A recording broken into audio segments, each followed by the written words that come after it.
Welcome to our family. എല്ലാവർക്കും ഞങ്ങളുടെ ഫാമിലിയിലേക്ക് ഒരിക്കൽ കൂടി സ്വാഗതം. എല്ലാവരും കൂടെ കൂടിയതാണ് ഒരു ദിവസം. പ്രവീൺ ചേട്ടനും തൃശ്ശേച്ചി കണ്ടിട്ട് അതിനൊരു അവസരം ഒരുക്കി തന്നെ അവരുടെ വീട്ടിലായിരുന്നേ. അപ്പോൾ ചേട്ടനും ചേച്ചിക്ക് ഒരുപാട് താങ്ക്സ് കേട്ടോ.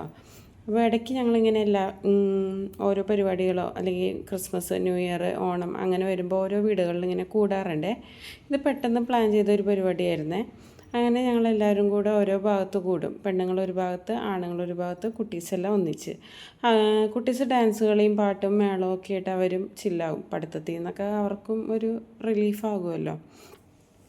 പിന്നെ ഞങ്ങൾ കൂടിക്കഴിയുമ്പോഴത്തേക്കിന് വേറൊന്നുമില്ല, കുറേ ഇതൊന്ന് പറയുക, കുറേ ഇങ്ങനെ കഥകളൊക്കെ പറഞ്ഞിരിക്കുകയും കുശുമ്പും കുഞ്ഞായ്മയൊക്കെ പറയും. പിന്നെ അടുത്ത ടൂറിൻ്റെ പരിപാടിയും കാര്യങ്ങളൊക്കെ ചർച്ച ചെയ്യും. അങ്ങനെയൊക്കെയാണ് ഞങ്ങളുടെ കാര്യങ്ങൾ. ഫുഡൊക്കെ കഴിച്ച് എല്ലാം കഴിഞ്ഞപ്പോഴാണ് കുട്ടീസിനും ചേട്ടന്മാർക്കും എല്ലാവർക്കും കൂടെ ഫുട്ബോൾ കളിക്കാൻ തോന്നിയത്. അങ്ങനെ അവർ ഫുട്ബോളൊക്കെ കളിച്ച്, ഫുട്ബോൾ കളിയുടെ ഇടയിൽ പലരുടെയും പാൻറ്റും കാര്യങ്ങളൊക്കെ കയറിയിട്ടുണ്ട്. അത് ഗംഭീരമായ കളിയായതുകൊണ്ട് അത് അങ്ങനെയൊക്കെ സംഭവിക്കാമല്ലോ. പിന്നെ ഒരിക്കൽ കൂടി പ്രവീൺ ചേട്ടനും തൃശ്ശേച്ചിക്കും നന്ദി പറഞ്ഞുകൊണ്ട് ഇറന്നിനല്ല വീട് വിട്ട് തന്നേന്. അന്നത്തെ ദിവസം 10:30-11 മണിയൊക്കെ ആയിട്ടോ അവിടെ നിന്ന് ഇറങ്ങിയപ്പോൾ.